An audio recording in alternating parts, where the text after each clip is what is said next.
Hey, darling. So many of these. I'm just gonna stack them up. Let me grab all the things that we need. I have a little bit of time, so I'm gonna get this done for us. So lots of good stuff on the horizon. Lots of great little manifestation stuff. Super excited for it. With that said, it is the new moon, so I wanted to squeeze one in today. I'm just stacking things in case I have to go on the road and don't have the time to do stuff. So with that said, let's go ahead. I'm gonna kind of double up on this one, and I'm gonna have us on our backs the whole time, so I can do this in terms of yoga for all bodies as well. So for those that are not of the Dear Jane series, we're gonna do a little combo today. So I do the Dear Jane series for my dear friend Jane, who is a traveling SLP. So she's been working different hospitals. She's been tired. So put this together for her. If folks are interested in it, in this series as a whole, I will put the link to where you can find all of them and get a subscription to them through Moxie. With that said, this is also, I also have been doing yoga for all bodies, which I hold near and dear to my heart. So a lot of times we do it in a chair space. But today I thought that we would do just a complete floor series. And so the Dear Jane series is just a mini shortened series, so 15 to 20 minutes. So this is good for everybody. This is going to be one that is completely inclusive. So what you are going to need today, y'all, is, I would say, a block, right? Or you can always use a book. If you don't have a yoga block, you can always have a big book. So I'll just throw this one there, Robin Wall Kimmerer's Pretty Sweetgrass, depending on the size.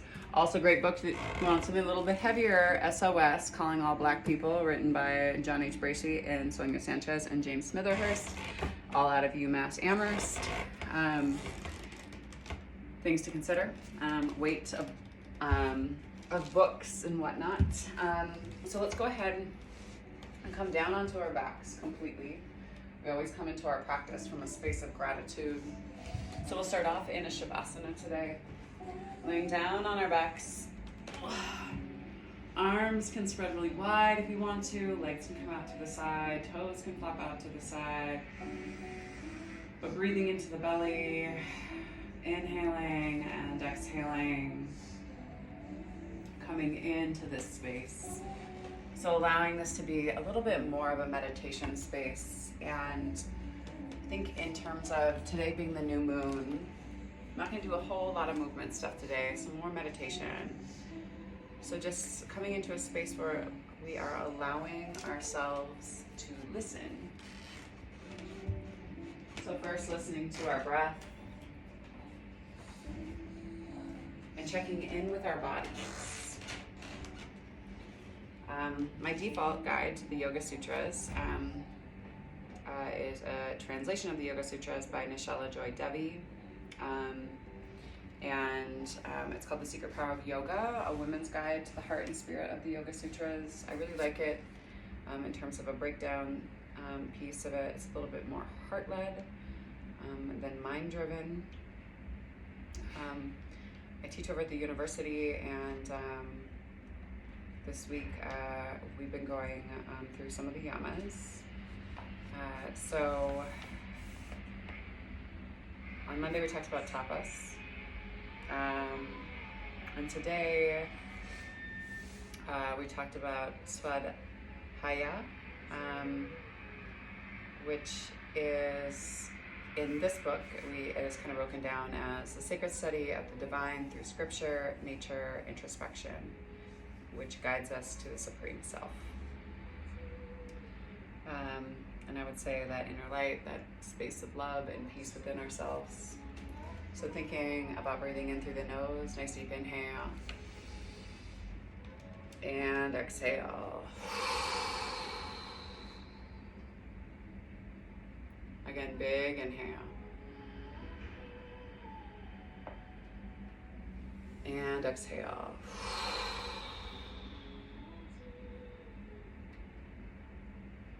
One more big cleansing breath, big inhale. And exhale.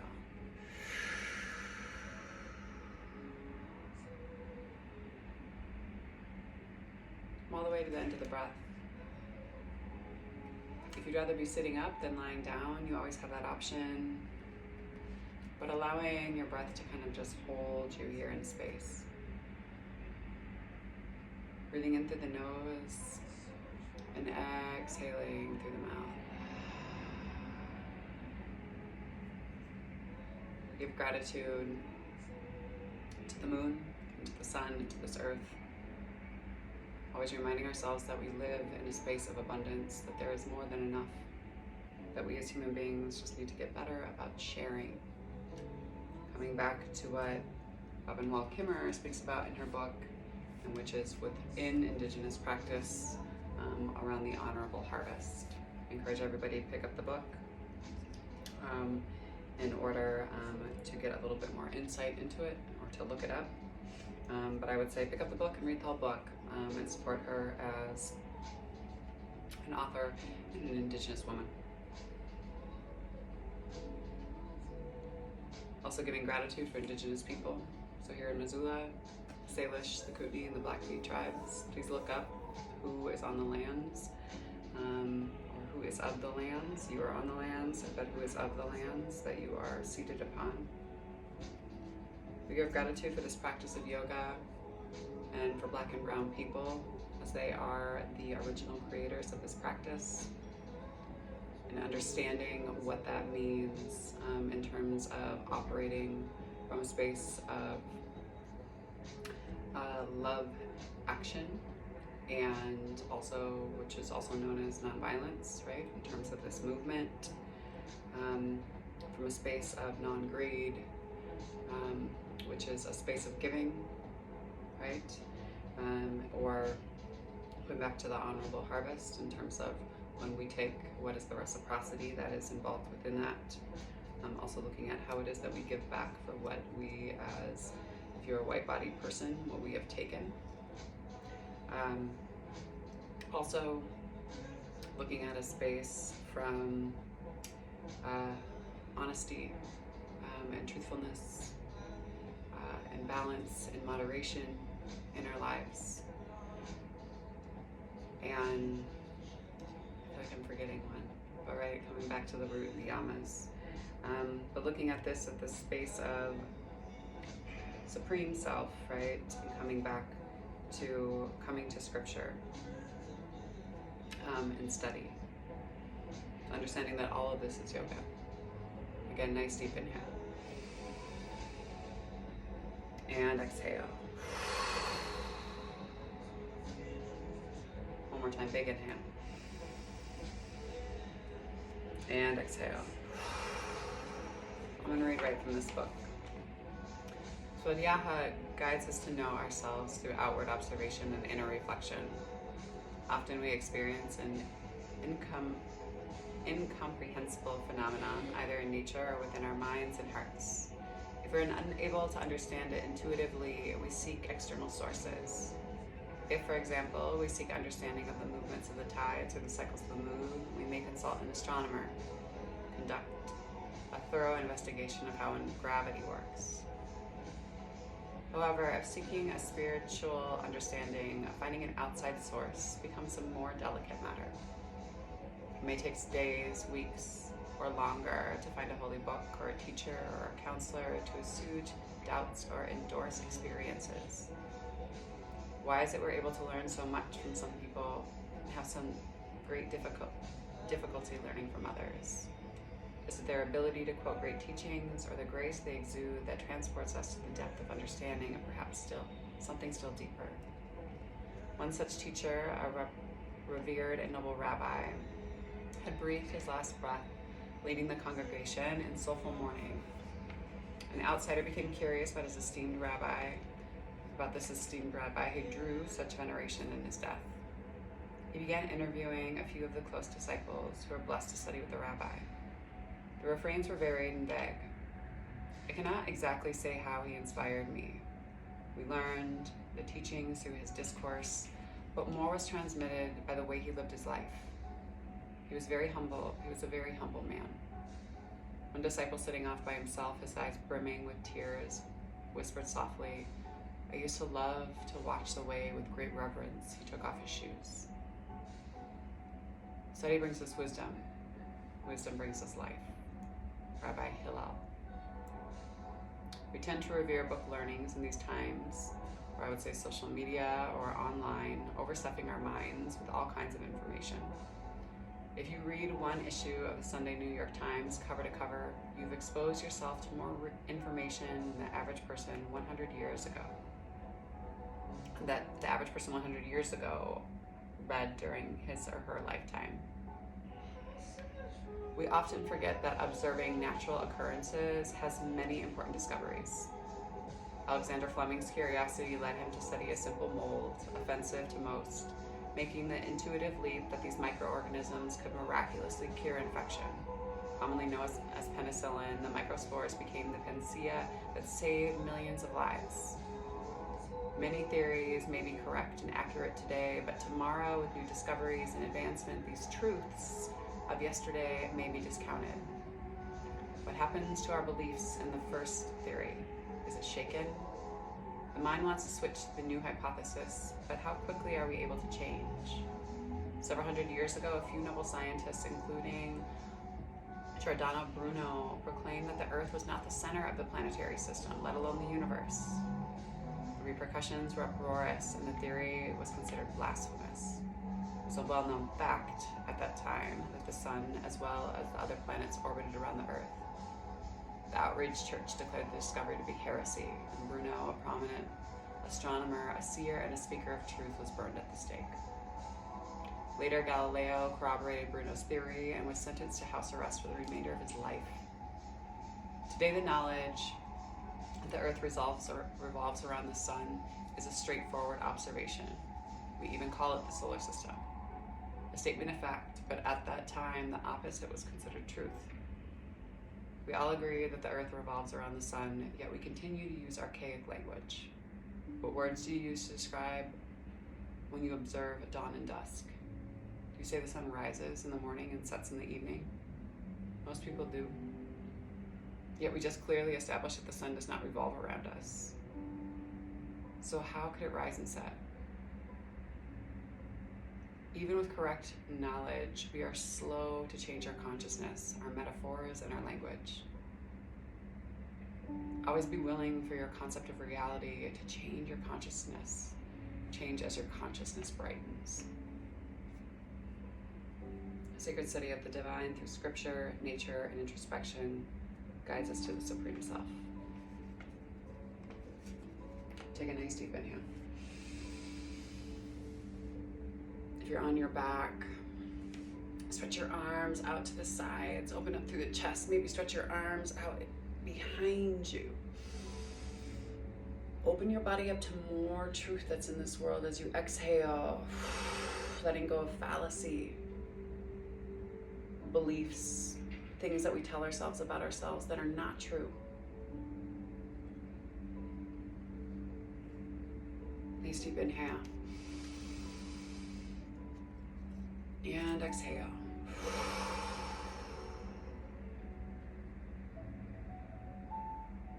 We're told a lot of times that, greed is in human nature, right? Or violence is just human nature. I don't believe that to be true. If you look at the teachings of yoga and the root of who we are, which is all harnessed from a space of love, I think we operate and we are told to fear things. And it's not that the earth can't necessarily be a scary place. But I think that we have come to know more and we can do better. But the truth of us is that at the core of who we are is love and kindness and goodness. So we follow this practice in order to amplify that. Take a nice deep inhale.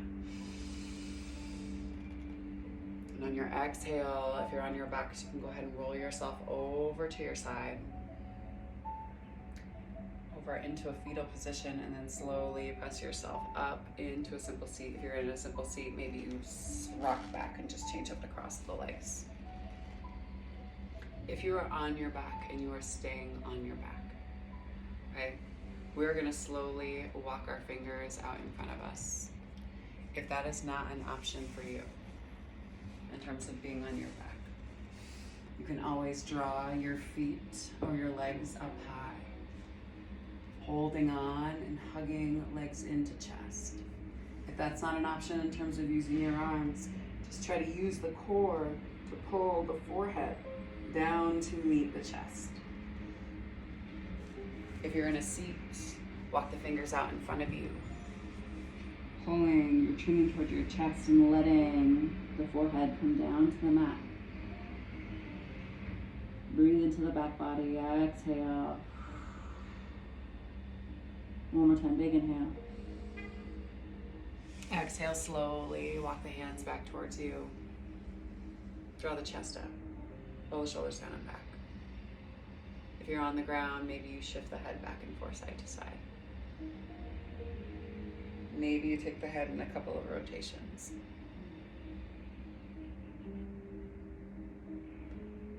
And after you go one way, make sure you take it back and go that opposite way.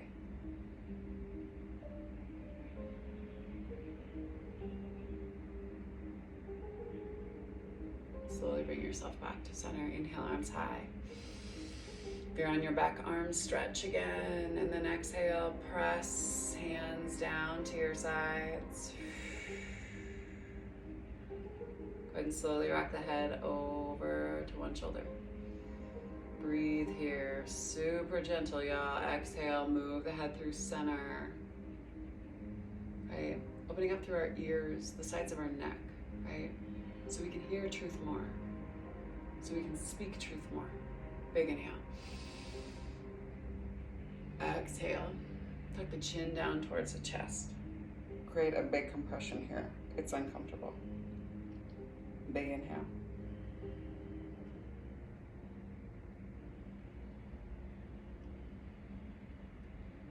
And then exhale, slowly bring the chin back to center line.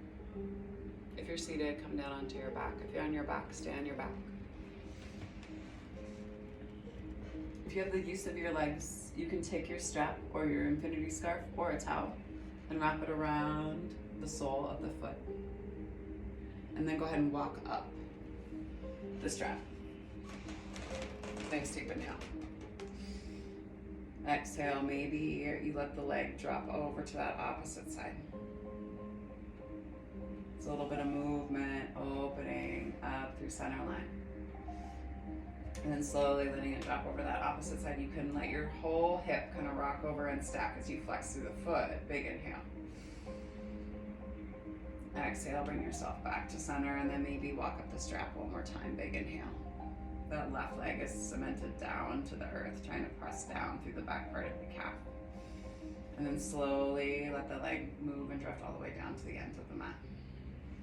Swap out your feet in the strap and walk up the strap. Right? Take some time here. Big inhale. Exhale. Hold. Again, big inhale, breathe. Exhale. If you don't have the use of the hands, you know that you can always use your mouth and your teeth. Being cautious and careful, obviously. You can always use your chin.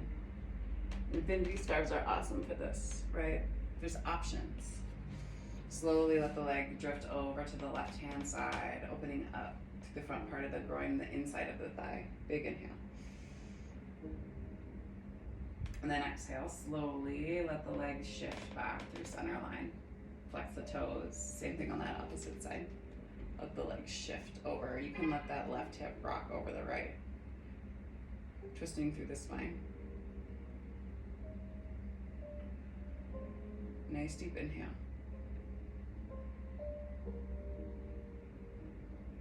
And then your exhale, slowly walk, let that foot rock back to center. Walk up the strap. Relax and release through the hamstrings. front part of the thigh. Big inhale. And then exhale slowly. Let the leg drift all the way down. Come back into your Shavasana. Light legs and toes kind of flap out to the side and roll open. Hands can come down to the sides. Come back into your breath. Come back into an opening for enough truth.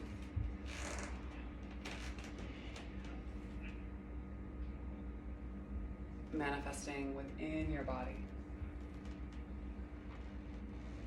Nice deep inhale.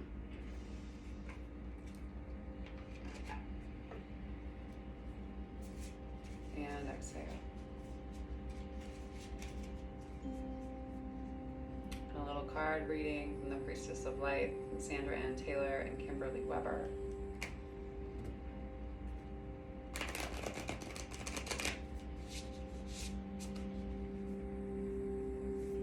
The card I pulled today doesn't apply to you if you don't feel like it holds relevance in terms of any energetic connection.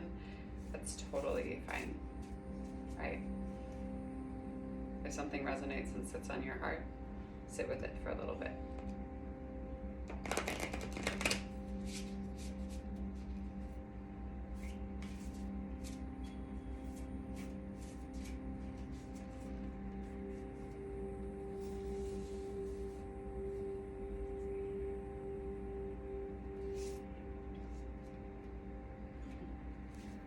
Circle of eternal joy.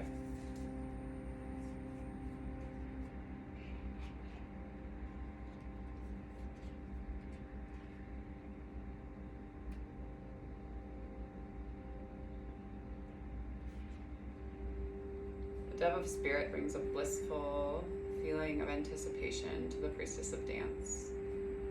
The pair faces outward in front of the portal that leads to the energetic realm. This mystical vortex is a place of power where intentions and vibrations reach from the long-distant past into the infinite future. The dove is a symbol of eternal spirit, a divine consciousness that moves freely through time and space. Your soul is that same spiritual nature, and your energy spirals through time, engaged in the dance of repetition and rebirth. Each turn of the dance, each life, and every day bring opportunities for joy. Take a nice deep inhale. And exhale. Keep breathing. And your present joy spins blissful intentions into the fabric of the future. So remember that your soul has come to experience both happiness and self-mastery. Learn what there is to learn, but never forget to let your spirit soar. This card brings profoundly encouraging guidance. Your life is eternal, and you're always connected to the bliss of your spiritual perspective, no matter what you may be going through. Know that you can still find happiness, purpose, and understanding to the dance that is your current life. There may be a literal message as well, suggesting to dance more, perhaps to take dance classes and find joy in the movement and music. To Jane, who's watching this, you know I've pulled this card multiple times now, girl, and you are like my forever dance partner. So it might be time to do a little dancing.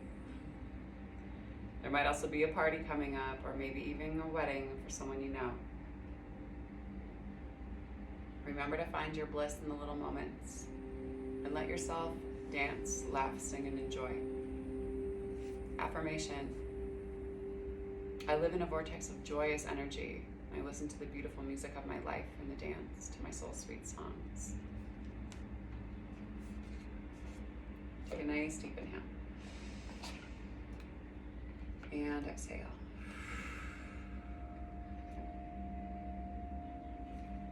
Super restful. You can stay here in your Shavasana as long as you like. The divine light, the divine feminine, the divine masculine, and the divine love in me sees, honors, and reflects the divine light, the divine feminine, the divine masculine, and the divine love in you, the collective us, the we. Thank you all for sharing your practice and your meditation with me this afternoon, evening, morning, whenever you choose to watch this. And to that I say, go in peace and serve love always. Thank you so much, everyone. I hope that everyone has a wonderful, wonderful rest of the day. Take the time just to breathe. Sometimes laying on our mat, as I was reminded in a class, is the hardest part of the practice. Peace and love, y'all.